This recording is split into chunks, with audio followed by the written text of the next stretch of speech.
Good afternoon. National Assembly of Wales is now in session, and I'm sure members would like to join me in welcoming members of the Joint Committee on Public Service Oversight and Petitions from the Parliament of the Irish Republic, who are in the public gallery today. I think they're behind me up there somewhere, I'm not sure. And I wish to inform members that on Friday I received written notification from Antoinette Sandbach of her resignation with immediate effect as Assembly member for her following her election to Member of Parliament for Edinburgh. And today I've received notification from Byron Davies that he too is resigning his seat at the Assembly following his election as a Member of Gower. His resignation will be effective from May the 15th. I have informed the Regional Returning Officer for North Wales of the vacancy that now exists for that region, and I'll be writing to the Returning Officer of South Wales West in the same vein. I will await the Returning Officer's notifications regarding new members for their respective regions, and I will make further announcement to members in due course. I'm sure you'd like to join me in wishing Antoinette and Byron all the best in the future. We now move to questions, First Minister, and question one is Julie Morgan. Thank you, Presiding Officer. What does the First Minister think the effect of the general election will be on Wales? We have yet to know, of course. We await what the Queen's speech will show and what the budget will show. But of course, I take note of the fact that a promise has been made that legislation for further devolution for Wales will be delivered within 100 days. We wait to see if that promise is kept. I thank the First Minister for that response. And does he think that a key priority for the Westminster Government must be to deliver the commitments it made to the people of Wales in terms of cutting the 7 bridge tolls, providing the resources to put in a city deal for Cardiff, funding the electrification of the Valley Lines and the first Great Western Main Line? And will he be pressing the incoming government to give the attention to Welsh issues that the people of Wales deserve, so that it doesn't spend all its energy on Scotland? Yes, I have a phone call with the Prime Minister very shortly. I will be saying, of course, there's a need to move forward with the Wales Bill, as he has promised. In terms of the 7 bridge tolls, the view of the Welsh Government is they should be controlled from within Wales, rather than the profits going entirely to pay for English roads, as they will once the bridge returns to public ownership. And of course, with the Metro, there will be a need for the UK Government to deliver alongside us, particularly, for example, if light rail is the option that is preferred in terms of the future of the Metro. Mark Ishwood. Thank you. Well, during the general election, one of the repeated concerns raised on the doorstep applied to devolved matters such as housing and health. And 9 times out of 10, the comments related to, wrongly, the UK government rather than the Welsh government, which of course has been responsible since 1999. Is this a concern that you share with me? And if so, what action does the Welsh government propose to try and improve public understanding in places like North East Wales and elsewhere around the matters for which this place is responsible ahead of the Welsh general election last year? We know that part of the problem is, of course, that more than 80% of the population get their print news from outside Wales, and the London media don't bother with Wales in terms of publishing separate editions as they do for Scotland. We know, of course, that it's the broadcast media that is most responsible for broadcasting, for informing the public here in Wales. Of course, in the North East, historically, there was a tendency to turn aerials to transmitters away from Moyler Park as the transmitter for the area. My suspicion is that as people have begun to understand more about the Assembly, they have taken more interest in terms of what it does. But Member's right to say, of course, that the understanding of who does what is not entirely clear to the public yet. Simon Thomas. Diolch, Llywydd. Wel, un o datganiad y cyntaf Llywodraeth Newydd, San Steffan, yw un I diddymu y deddf hawliau dynol. Na, mae deddf hawliau dynol nid yn unig yn amddiffyniad I bobl yng Nghymru, ond mae hefyd wedi sgwennu mewn I cyfansoddiad Cymru, dwy deddf Cymru, ac mae'n fan yn wir o'r cyfansoddiad Prydeinig yn Gogledd Iwerddon a'r Alban hefyd. Felly, pa drafodaethau, os ych chi am cael sgwrs gyda'r Prif Weinidog yn fuan, pa drafodaethau ydych chi'n mynd I cael gyda'r Prif Weinidog I gwneud yn siŵr bod llais Cymru a'r buddiannau sydd yn llifo I Gymru o deddf hawliau dynol yn cael ei gadw yma yng Nghymru. Wel, fy marn I yw, deddf I gael ei gadw, wrth gwrs. Dwi'n yn credu bod unrhyw sylw wedi cael ei wneud ynglyn â beth yw'r sefyllfa'r Alban a Chymru a Gogledd Iwerddon. Rhywbeth o ail feddwl bydd hwnna, fi'n siwr. Fe gwrddais I ar grŵp oedd yn edrych ar bil hawliau Prydeinig, sawl blwyddyn yn ôl. Mi wedi weid o ddim lot fawr o glemdr o ynglyn â fel byddwn yn gweithio, fel byddwn yn gweithio ynglyn â datganoli. Ond fe gen I weld pa fath o beth bydd yn cael ei ddweud ynglyn â beth bydd yn cael ei ddod i mynd i le yn lle'r deddf ei hunan. Mick Anthony?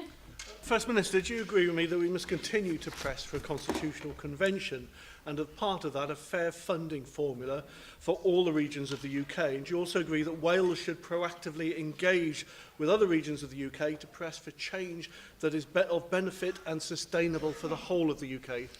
Yes, we should work, of course, with our fellow nations and, of course, with the English regions. I don't think we'll ever get to a situation where we have the stability that we need without such a convention.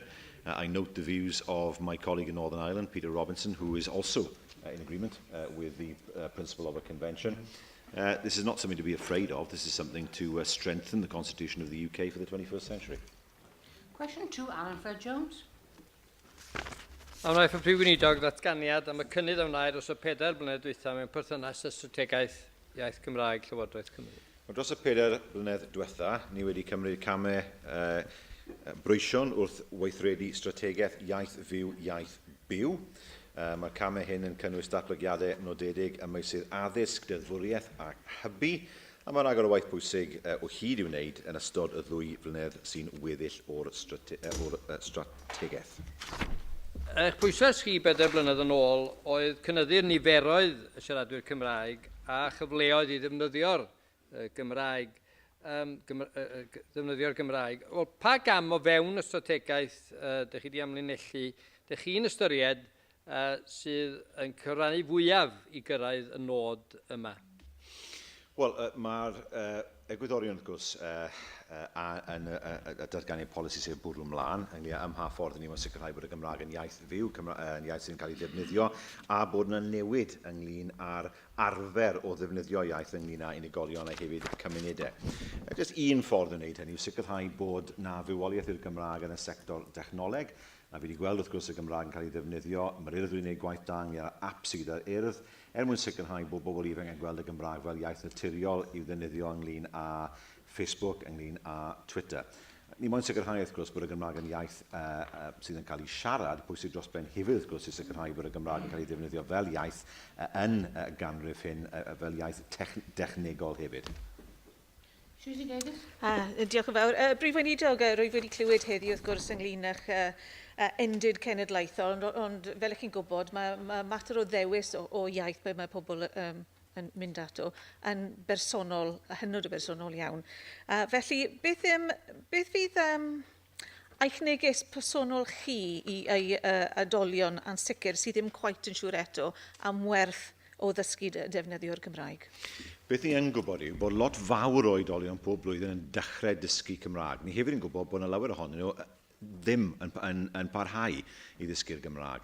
A mae rhaid sicrhau bod bobl yn cael yr hyder mwyn bod nhw'n gallu parhau i ddysgu'r iaith, a hefyd wrth gwrs i ddefnyddio'r iaith. Ni'n gyd yn gwybod am bobl sydd yn wir rigl yn y Gymraeg, ond a ofan i ddefnyddio'r Gymraeg falle mewn ffordd swyddogol, i ddefnyddio'r Gymraeg falle pan maen nhw ar eu trad, a hybu i hyder nhw yw un nod o sicrhau bod bobl sydd yn dysgu'r Gymraeg wedi'n defnyddio'r Gymraeg a cael yr hyder i ddefnyddio'r Gymraeg mewn sawl maes y mywyd. We now move to questions of party leaders, and first this afternoon is the Leader of Plaid Cymru, Leanne Wood. Diolch Llywedd. First Minister, the Secretary of State for Wales yesterday made a comment indicating an unwillingness to consider further meaningful devolution, and it's looking increasingly likely that the previously agreed timetable regarding further devolution no longer stands. Now that we have a Westminster government without a mandate from this country, would you agree with me that the time is now long overdue to strengthen the Welsh devolution settlement? Yes, well, I saw what the Prime Minister said in terms of delivering for Wales within 100 days. We'll have to wait and see. There are signs that that's being rolled back from. I've never agreed with Wales being treated differently from Scotland in that regard. And I would hope that there is a recognition that there is a mandate for the UK government in England. Not so in Scotland, Wales and Northern Ireland. And the Prime Minister must show that he can be the Prime Minister of Britain, not just the Prime Minister of England. Thank you for your answer, First Minister. As the person leading Wales's government and following on from the response that you've just given, can you tell me whether or not your government's position has changed regarding this from before? What measures, for example, do you now support that might help to mitigate against the cuts that we know are coming? Do you support measures, for example, that go beyond silk? And will you be articulating any changed position to the Prime Minister when you speak to him? Yes, I do think that we should go beyond silk. We know that the Smith Commission, in terms of Scotland, has offered more devolution for Scotland. I think that offer should be made to Wales. She will know, and I've said this before, that doesn't automatically mean we should accept everything, because sometimes there are bear traps that are laid for us. But nevertheless, Smith changed the nature of devolution as far as Scotland is concerned. It is naive to think in Whitehall that somehow this has no effect on Wales. But I think the first step has to be for us to see delivery on what is, at least at this moment in time, agreed by all the parties, and then, of course, look at how the settlement can be strengthened in the future. But the first thing to do is to make sure that the promise of action within 100 days is kept by the Conservative government. Well, I think it's clear, First Minister, that many Welsh communities will be looking to your government for some sort of protection from the further cuts and the coming reforms which don't have support from the majority of people in this country. Now, the Tories haven't been upfront about where the axe is going to fall. We know that we can expect a further £12 billion worth of welfare cuts. Now, I'm not sure whether or not you've considered whether or not a UK-wide welfare system will continue into the future, and if not, what we are going to do about that. Now, it's likely that Scotland will get powers over welfare.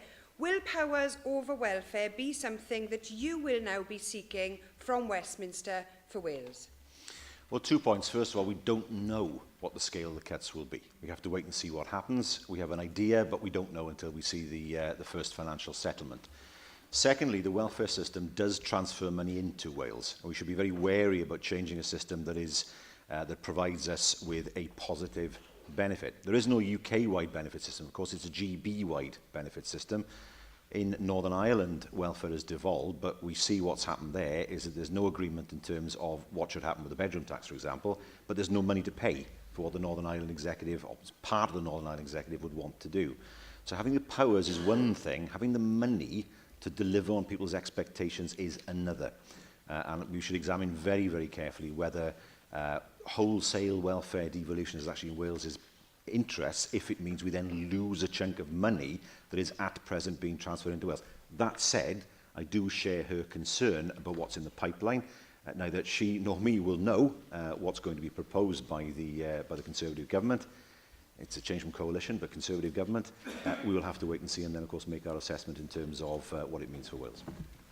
We now move to the Leader of the Welsh Liberal Democrats, Kirsty Williams. Thank you, Presiding Officer. First Minister, Amnesty International have said that human rights must not be a political plaything to be bestowed or scrapped on a whim. My party, the Welsh Liberal Democrats, agree with them. Do you? Yes. It seems pretty clear now, First Minister, that one of the priorities for the new Conservative government is to put us in the same category as Belarus and Kazakhstan in terms of how we view human rights. In fact, to achieve what they really want, they actually need to withdraw from the UK from the Europe Convention on Human Rights. What assessment has your government made of the potential impact on our devolution settlement of any changes to the legislation that protects human rights in this country? Well, it makes us look like a banana republic, frankly. I mean, most countries in Europe, including Russia, are signatories, are members of the European Convention. The European Convention was drafted by British lawyers. It's a British invention. There's a complete lack of understanding of history, of course, in Whitehall at the moment, but that's the reality of it. Now, when I met, as I said earlier on in answers to another member, when I met with the group that was looking at creating a British Bill of Rights, it was clear to me they had absolutely no idea what they were being asked to do, and they had absolutely no idea where devolution would fit in that regard. And we still don't know, if the Human Rights Act is scrapped, what that means for the different settlements. It's an essential part of the Northern Ireland settlement. I don't believe that any thought's been given to that. It's all been focused on what it means for what it doesn't mean then for Scotland, Wales and Northern Ireland, and a lot of work will need to be done by the Conservative government in terms of ensuring that that is got right. Well, First Minister, QC Philip Sands is on the record this morning as saying that to do that, that we'd have to have a complete rewriting of the Government of Wales Act. First Minister, what steps will your government take to protect the principles enshrined within the Human Rights Act here in Wales? And what will you give us as your guarantee that you will fight alongside others, including my party, to ensure that any moves by the UK government to abolish the Act are resisted? It's a strange scenario that we find now where she and I are on the same side after many years of combat across this chamber. And I very much welcome that. But she is right. She is right to say that we should not move to a situation where the rights of individuals are weakened as a result of proposals by the Conservative government. And we will do, as a government, all that we can to ensure that the rights our citizens presently enjoy are not eroded by any proposals that come from Westminster. We now move to the Leader of the Opposition, Andrew Arty-Davies. Thank you, Presiding Officer. First Minister, do you agree with the member for Blaenau Gwent that the Labour government here has completely lost the argument when it comes to the NHS in Wales? Well, let me give you some statistics in terms of the NHS. Every day, 100 babies are born, 50,000 people see a GP, 20,000 people see a dentist, 280,000 individual medicines are prescribed, 12,000 people have an outpatient appointment, 2,500 people are discharged from hospital, 10,000 x-rays are carried out. And we know that most people get good treatment most of the time. There will be occasions when that doesn't happen, and it's important to rectify matters when there are weaknesses in the system. That said, I accept, of course, that there are lessons for us as a party, in terms of our messaging. For us, we have very high standards, and we did not reach those standards last week. For us, 25 seats is too low. For him, it would be marvellous, but for us, it's too low. There are, I think, lessons for all parties within this chamber. There are lessons for us in terms of what happened last week, and as a party, we must listen to the people of Wales and understand what they're saying to us. Particularly, we need to appeal to those people who are running small businesses, for example, who are not millionaires, but are working very, very hard. We must appeal to them and to all sections of society. Plaid will have their own ideas in terms of what happened to them, the Lib Dems as well, but I have to say to the Leader of the Conservatives as well, his party did well last week. I grant him that, and they gained seats. Still only 11 out of 40. And the people of Wales did say very clearly they didn't want to have a Conservative government. The test for his party will be to make sure that the understanding of the preferences of Scotland, Wales and Northern Ireland are well understood in London.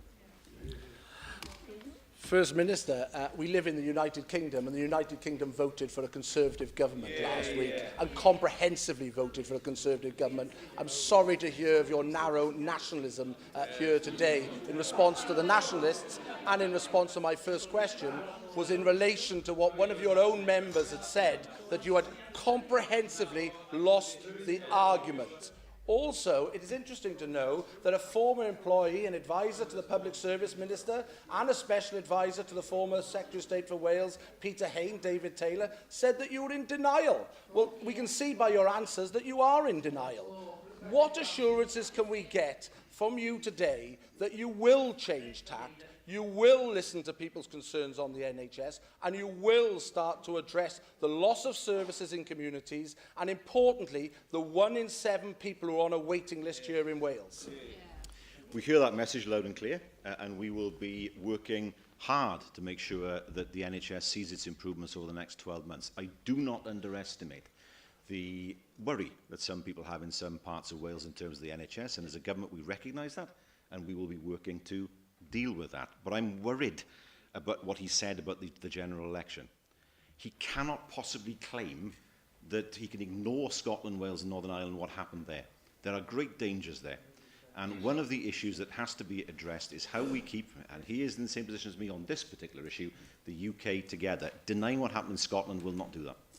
And I hope that that is not within the thought of David Cameron as Prime Minister. Otherwise, the Union is lost. First Minister, first of all, I do have to pass on my former colleagues in this institution sincere thanks for your canvassing in Barry last Wednesday. Mr Alan Keynes wanted to pass that on because you doubled his majority by going out and canvassing for him. But I do agree with you entirely. I do agree entirely with you that the United Kingdom is vital in the integrity of the United Kingdom. That is why the Prime Minister, not only on the steps of Downing Street, but in his acceptance speech at his own declaration, referred to the importance of Wales, Northern Ireland, Scotland in the United Kingdom and the commitment that his government will have in its first 100 days to delivering for those parts of the United Kingdom. But I do want to take up and offer our support on the comments that you made after the election about business. It is vital that business is encouraged and motivated here in Wales. And we need to be speaking more kindly to businesses here. That is why we have brought forward so many proposals: Invest Wales, lowering business rates, inward investment strategies, housing strategy. And I make this commitment to you. Where you want to work, we will work with you to make sure Wales is a more prosperous place. We have the ideas. Those ideas can come forward and come a reality if you want to embrace them, First Minister. Well, I run a small business. I know what small businesses, the challenges that they face. Well, some of us are full-time in this job. He's not. I understand what he's just said there, but there we are. But that's the background that I come from. We have the best foreign direct investment figures for 30 years. We've seen unemployment come down. That's a tribute to the Economy Minister and the work that she has done together with her officials. It is important. I understand full well that if you encourage the private sector, you create more jobs, you create more revenue for the public sector and for public services. In return, the public sector delivers the healthy, well-educated workers the private sector needs and doesn't have to pay for in the way that they would in the US, for example, with health insurance. And that's a big burden on companies in America, believe me. But I have to make this point to him. The UK is in an exceptionally difficult position. To ignore what happened in Scotland is a mistake. Your party has one MP, as does mine, in Scotland. To try and say, well, that doesn't really matter in terms of the whole of the UK is a mistake. Now, in order to ensure the future of the UK, you've heard me say it many, many times before, the convention is important in terms of getting the structure right. I heard what the Prime Minister said about delivering for Scotland, Wales and Northern Ireland within 100 days. I look to him to keep that promise of delivery within 100 days. And then, of course, we can judge whether what he says and what he delivers are the same thing. Thank you very much. We now move to back to questions on the papers. Question 3 is Nick Ramsey. Yeah. Will the First Minister make a statement on Welsh Government policies for supporting our road infrastructure? Yes, transport links are vital to our economy, and we are committed to ensuring a robust and well-maintained road network. Thank you, First Minister.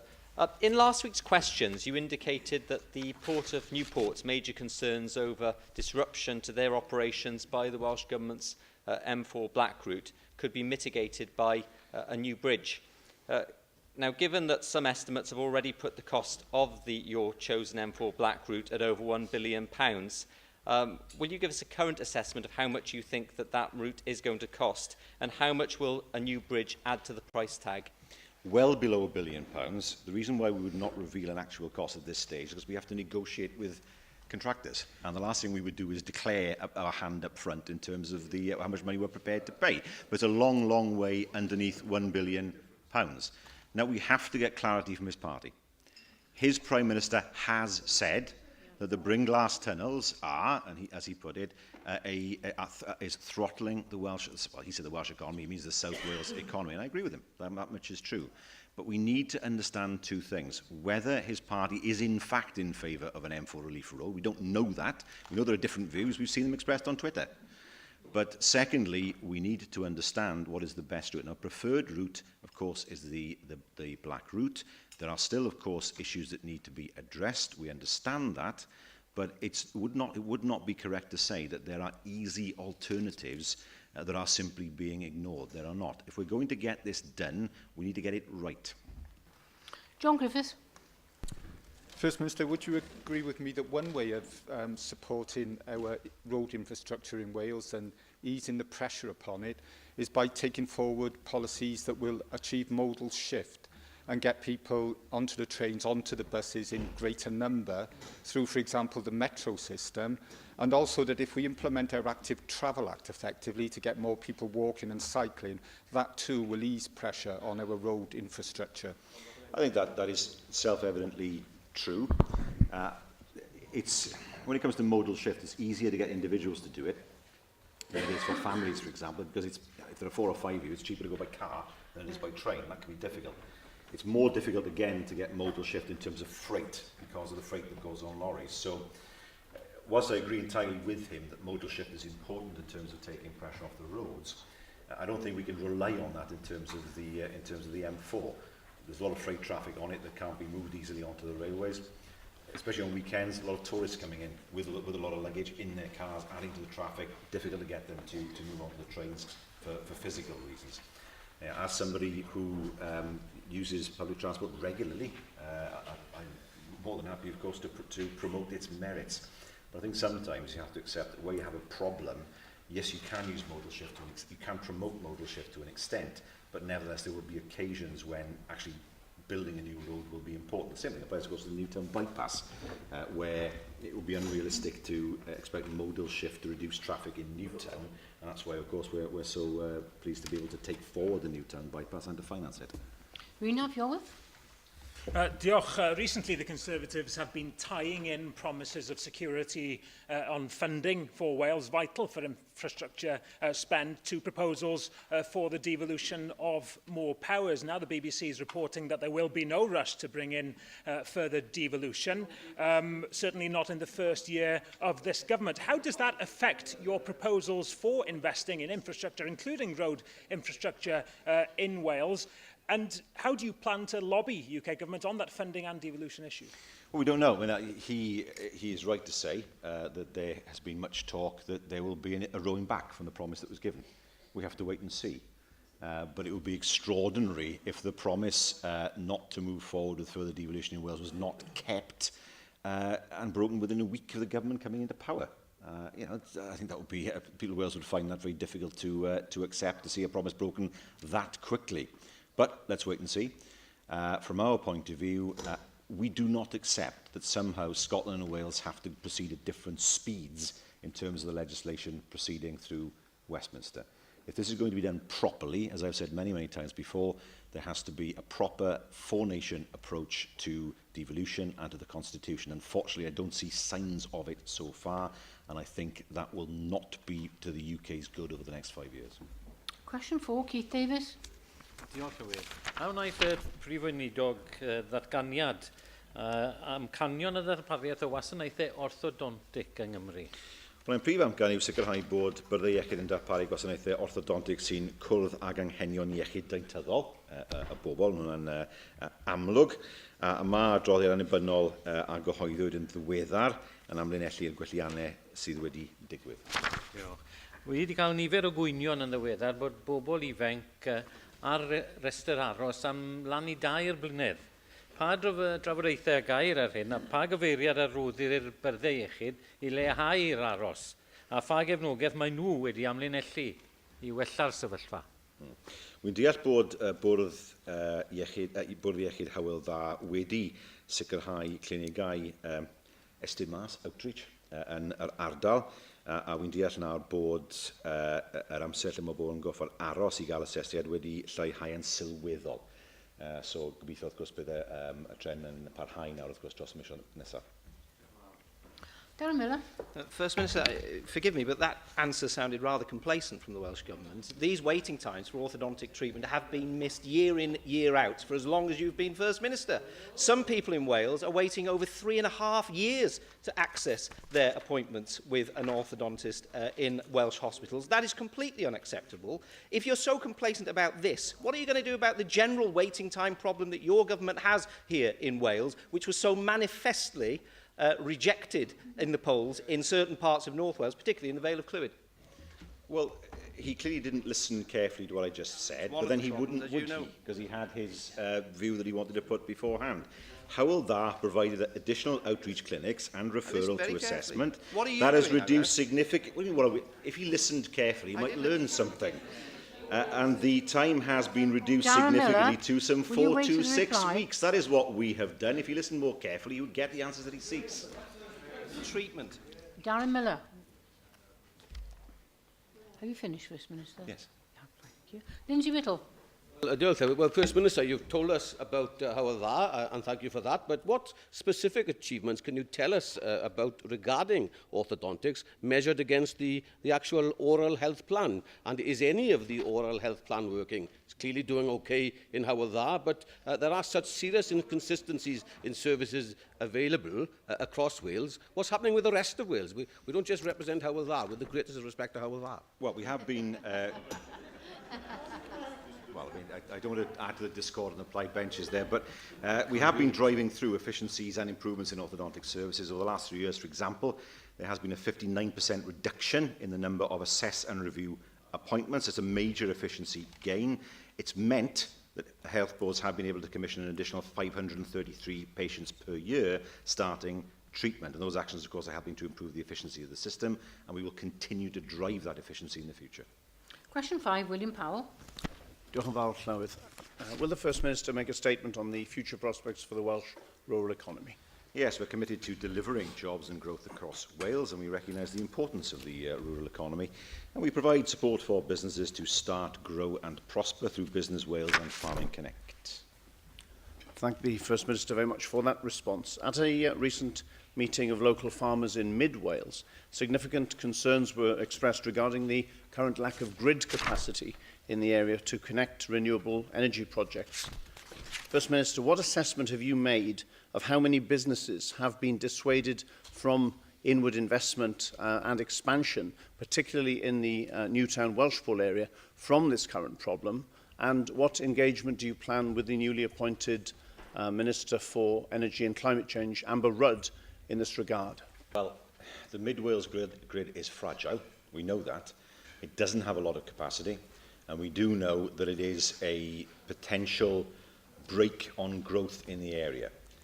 Of course, that does mean, in order to expand, or to improve rather, grid capacity and indeed resilience, there need to be bigger pylons. And we know where that takes us in terms of the discussions there have been in previous months and years within this Assembly. But the reality is, the grid is fragile. If the grid is to be expanded in the future and made more resilient and made stronger, it's inevitable that there will be a need to examine once again what the cabling looks like.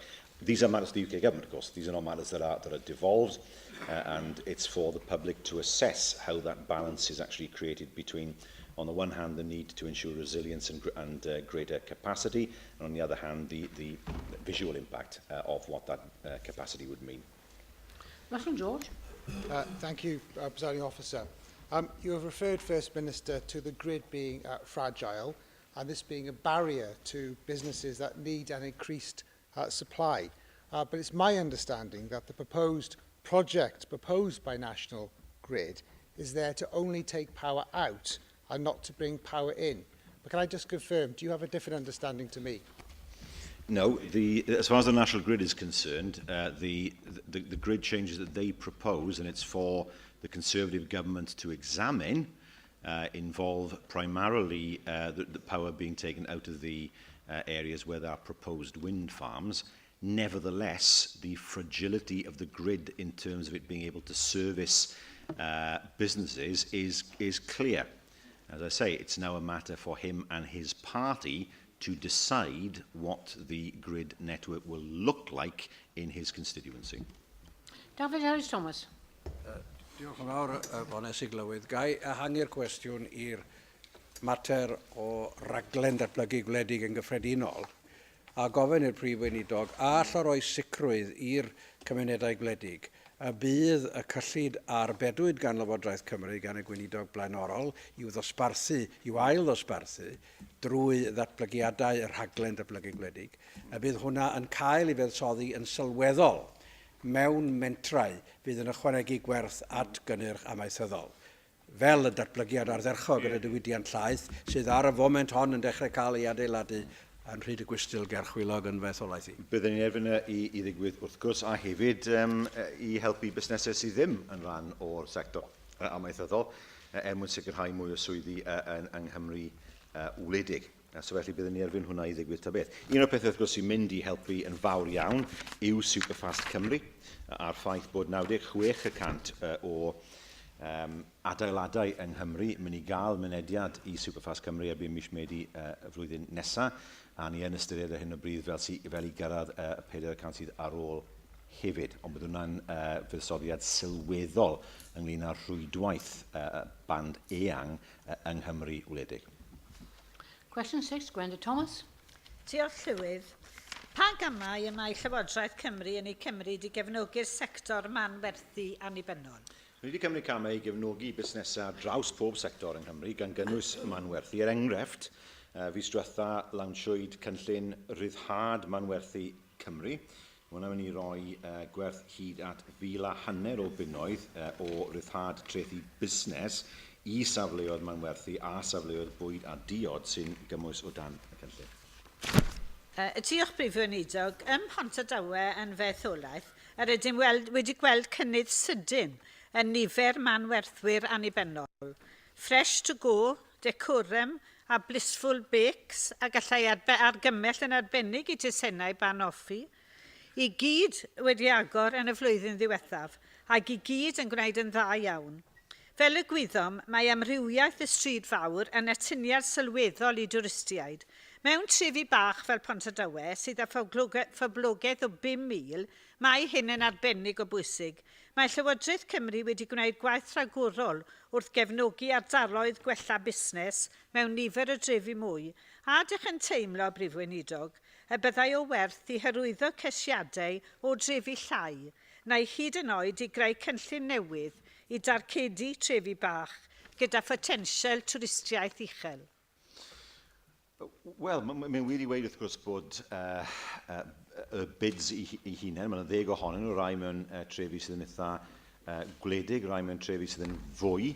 Mae hwn yn gynllun sy'n mynd i fod o les i'r ardaloedd hynny, ac wrth gwrs yn y dyfodol, yn y pen draw, bydd rhaid ni i barhau i ystyried am ha ffordd y llyfr cynllun neu rhyw gynllun newydd gallu helpu trefi fel Pontardawe a rhai o'r un maint mwyn wrth gwrs i sicrhau bod nhw'n gallu tyfu mewn ffordd gynaliadwy yn y dyfodol. William Graham. Thank you, Presiding Officer. The First Minister will know that the retail industry is the second largest private employer in Wales, employing over 130,000 people. And for many companies, corporation tax is less of a worry now than business rates. Isn't it now time to extend your scheme, particularly for small businesses? We will not put our small businesses in a more difficult position than exists elsewhere in the UK. However, if it is a proposal from the Welsh Conservatives that they wish to extend any scheme, they will have to explain where the money comes from to do that. That I think is the responsible thing to do. Roger and Thomas. Prif Weinidog, fel i ni gyd yn gwybod, mae yna her yn gwynebu ni o ran cynyddu'r economi a creu economi hyfyw y tu allan i goridor yr M4 a'r A55. Ydych chi'n gallu gweld man werthu fel modd i ni greu economi hyfyw yn trefi bach ni ac yn wedi trefi marchnad yng nghefn gwlad, ond yn fodd hefyd i fod yn hwb ar gyfer busnesau eraill yn yr ardal? Yn y ffordd, wrth gwrs, mae'r bids yn gweithio. Mae Aberystwyth yn un, wrth gwrs, Abergyfenni yn un, Bae Colwyn yn Caernarfon, Bangor. So ni'n siarad am drefi sydd yn drefi mawr, ond yn drefi sydd yn sylweddol yn ei ardaloedd, a trefi wrth gwrs sydd yn bwysig dros ben, yn ei fod yn ganolfannau yn ei ardaloedd lle maen nhw. So ni'n deall wrth gwrs bod rhaid ni'n sicrhau cynnyladwyeth yn Rhefi Cymru, a un ffordd o wneud hynny wrth gwrs yw defnyddio'r ardaloedd gwellhad busnes, bids, a hefyd wrth gwrs yr arian ni wedi buddsoddi trwy cynllun Vibrant and Vibrant Places. Peter Blank. Thank you, President Officer. First Minister, the Chamber of Trade in Port Talbot estimate that the impact on local businesses, and particularly independent retailers, of the closure of Junction 41 has been roughly a 20% drop in footfall. Can you give us an indication of when the uncertainty about the future of Port Talbot will come to a close, and you'll be able to announce a decision on whether Junction 41 will close permanently or not? Yes, there will be an announcement later this month. Now to question 7, Gwyn Price. Thank you, Clywyd. Will the First Minister make a statement on maximising the benefits of the 2015 Rugby World Cup matches that will be played in Cardiff?